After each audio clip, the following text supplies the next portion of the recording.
हलवाई मीठे लड्डू बना रहा था। कालू कौवा थोड़ी दूर एक पेड़ पे बैठे देख रहा था। किसी तरह मुझे ये मीठा मीठा लड्डू मिल जाए तो आज दिन ही बन जाए। ये इंसान तो कहीं इधर उधर भी तो नहीं जा रहा। कौवे ऐसे सोच ही रहा था कि हलवाई इंसान शक्कर लेने दुकान के अंदर जाता है। कौवे मौका देखकर जल्दी से उड़ता है और हलवाई इंसान का एक लड्डू चुराकर भाग जाता है। कौवे की एक आदत बहुत बुरी थी। उसे जब भी कोई चीज खाने को मिल जाती वो खाने की चीज लेकर दूसरे पक्षियों के सामने बैठकर खाता और दूसरों का दिल ललचाता था। ऐसे ही कालू कौवा वो लड्डू लेकर जंगल में चिड़िया के घर के पास जाकर बैठ जाता है और लड्डू खाने लगता है। चिड़िया भी कालू कौवे को लड्डू खाता हुआ देख लेती है। ये कौवा तो बहुत स्वादिष्ट चीज खा रहा है, जाकर मांगती हूँ अगर थोड़ी मुझे भी मिल जाए तो। ये सोचकर चिड़िया कालू कौवे के पास आती है। कौवे कौवे मुझे भी दे दो, ये तुम क्या खा रहे हो? ना जी ना चिड़िया, ये लड्डू तो बहुत छोटा है, इससे तो मेरा ही पेट भरेगा। जाओ तुम भी ले लो। मगर कहाँ से? ये लड्डू मुझे कहाँ से मिलेगा? पहाड़ों की दूसरी तरफ बूढ़ी चील बांट रही है ये लड्डू। ये सुनकर चिड़िया बहुत खुश होती है और पहाड़ों की तरफ चल देती है। अब चिड़िया लड्डू नहीं खाएगी बल्कि बूढ़ी चील चिड़िया को ही खाएगी। कौवा हंसते हुए घर चला जाता है। चिड़िया पहाड़ों पर पहुंच जाती है। टोंटे टोंटे, यहाँ बूढ़ी चील कहाँ रहती है? वो सामने वाली गुफा में रहती है बूढ़ी चील। चिड़िया गुफा के पास जाती है।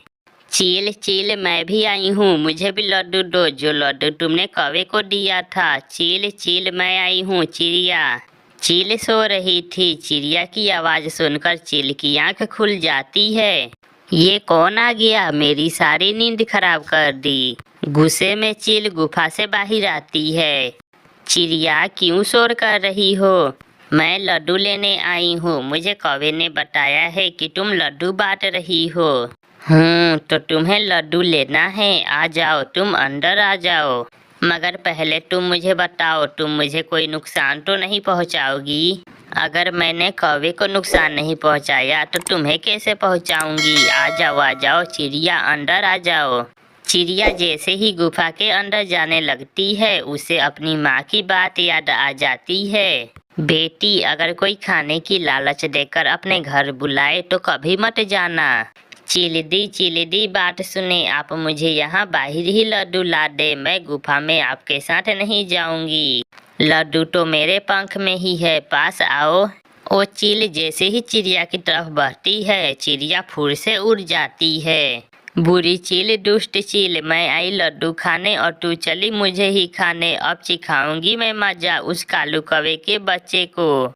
चिड़िया उड़ती हुई जा रही थी कि उसे रास्ते में एक मीठा आम मिल जाता है। चिड़िया भी वो आम लेकर कालू कौवे के घर के पास चली जाती है। चिड़िया को बैठा हुआ देखकर कालू कौवा भी वहां आ जाता है।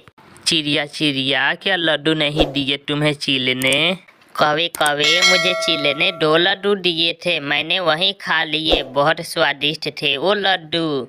और चिड़िया, तुमने ये मीठा मीठा आम कहाँ से लिया है? ये आम तो मुझे किसान ने दिया है, मैं उड़ती उड़ती उसकी खेत में चली गई थी। क्या किसान मुझे भी आम देगा?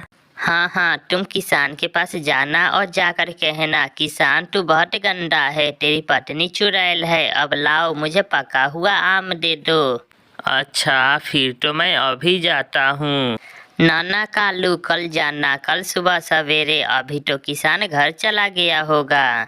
फिर दूसरे दिन कालू कौवा सुबह सवेरे ही किसान की खेत की तरफ चल देता है। चिड़िया भी कौवे के पीछे पीछे छुप छुप कर जाती है। किसान अपने खेत में काम कर रहा था। चिड़िया एक पेड़ के पीछे छुप जाती है।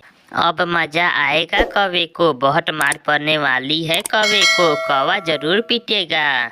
किसान काम से थका हुआ था जब कौवा किसान के पास जाता है और कहता है, गंदे इंसान, गंदे किसान, तेरी पत्नी चुड़ैल है, लाओ अब दो मुझे पका हुआ आम।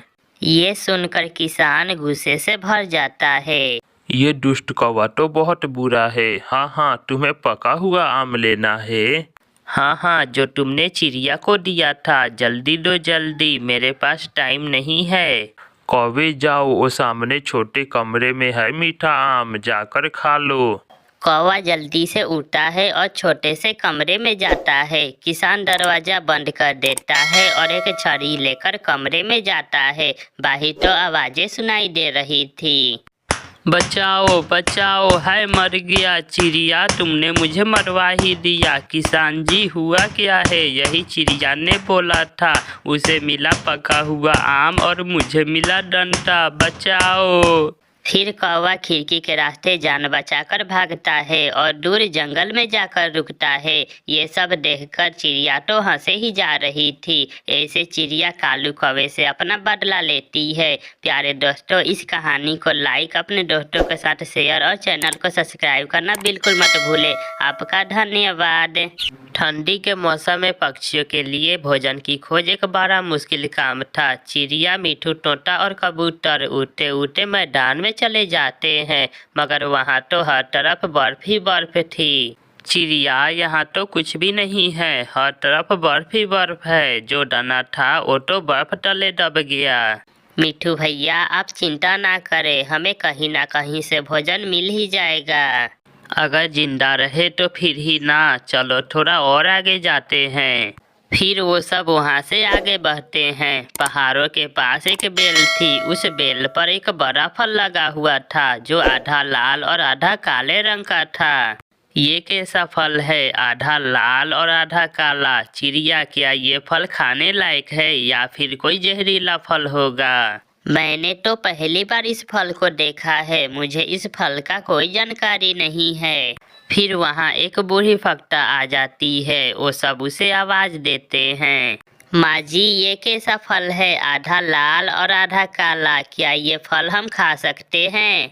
बच्चों, ये फल कोई जादुई फल है। इसके लाल हिस्सा आप खा सकते हो, मगर काला हिस्सा जहर वाला है। ये सुनकर वो सब बहुत खुश होते हैं। भोजन की समस्या तो हुई दूर, अब हम हर रोज इसी फल का कुछ लाल हिस्सा खा लिया करेंगे। ये बड़ा फल खाकर हम सबका पेट भर जाएगा। फिर वो सब उस फल का लाल वाला हिस्सा खाने लगते हैं। वो हैरान थे, वो जितना भी फल खाते थे वो फल खत्म ही नहीं हो रहा था। सब पक्षी पेट भर के वो फल खा लेते हैं। कौवा और कौवी भी भोजन की खोज करते करते वहाँ आ जाते हैं। पक्षियों, आप सब यहाँ फल खा रहे हो और हम दोनों पति पत्नी भूख से मर रहे हैं। गोरी बहन, ये जादुई फल है। इसका लाल हिस्सा खाने लायक है, मगर काला हिस्सा जो भी पक्षी खाएगा वो मर जाएगा। चिड़िया, कबूतर और तोता वहाँ से चले जाते हैं। गोरी, ये फल तो बहुत स्वादिष्ट है। कालू, क्या मैं ये काला फल भी खाकर देखूं, इसका स्वाद कैसा है? ना ना गोरी, ऐसा ना करना, ये हिस्सा जहरीला है। चिड़िया ने बताया था ना, क्या तुम भूल गई हो? वो दोनों फल खाकर वहाँ से चले जाते हैं। रात हो जाती है, कौवा सो जाता है, मगर लालची कौवी तो उसी फल के बारे में सोचे जा रही थी।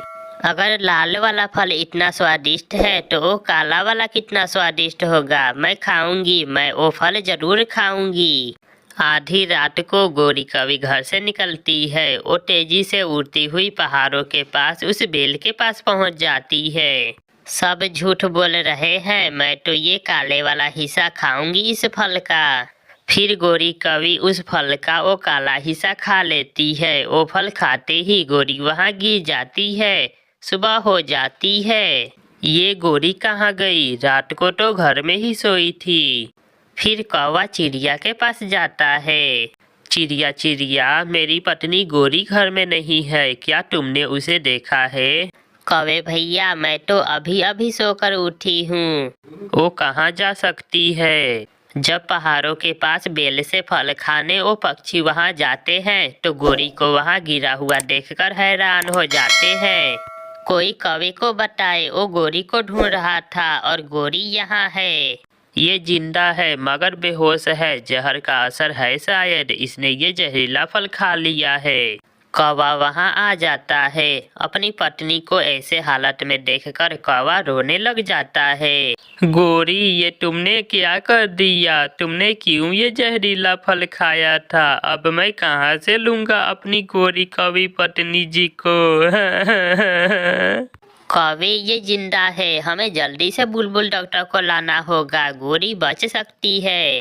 फिर कौवा और चिड़िया जल्दी से बुलबुल के पास जाते हैं। दुष्ट कौवे, भाग जाओ यहाँ से, मैं तुम्हारे साथ नहीं जाऊंगी। जब भी तुम दवा लेते हो मुझे पैसे नहीं देते हो। बुलबुल बुलबुल, मेरी पत्नी मर जाएगी। बुलबुल बहन, आप जल्दी से हमारे साथ आए, गोरी की दवा के पैसे मैं दे दूंगी। फिर बुलबुल अपना बॉक्स लेकर उनके साथ जाती है। बुलबुल एक दवा के 2 कतरे गोरी के मुंह में डालती है। थोड़ी देर बाद गोरी आंखें खोलती है। ओ काला फल बहुत स्वादिष्ट था, सच में ओ काला फल बहुत स्वादिष्ट था। ये सुनकर सब पक्षी हंसने लग जाते हैं। अगर दोबारा तुमने वो फल खाया तो हम में से कोई भी तुम्हें बचाने नहीं आएगा। मैं फल के उस हिस्से का स्वाद कभी नहीं भूल सकती। ऐसा कहते हुए गोरी कवि फिर से वो काला फल खा लेती है और वहीं मर जाती है। उसकी लालच ने उसे मार दिया था। शायद ही कोई गोरी कवि जैसा लालची पूरे जंगल में होगा जो एक फल के खातिर अपनी जान भी दे सकती है। प्यारे दोस्तों, इस कहानी को लाइक, अपने दोस्तों के साथ शेयर और चैनल को सब्सक्राइब करना बिल्कुल मत भूलना। आपका धन्यवाद।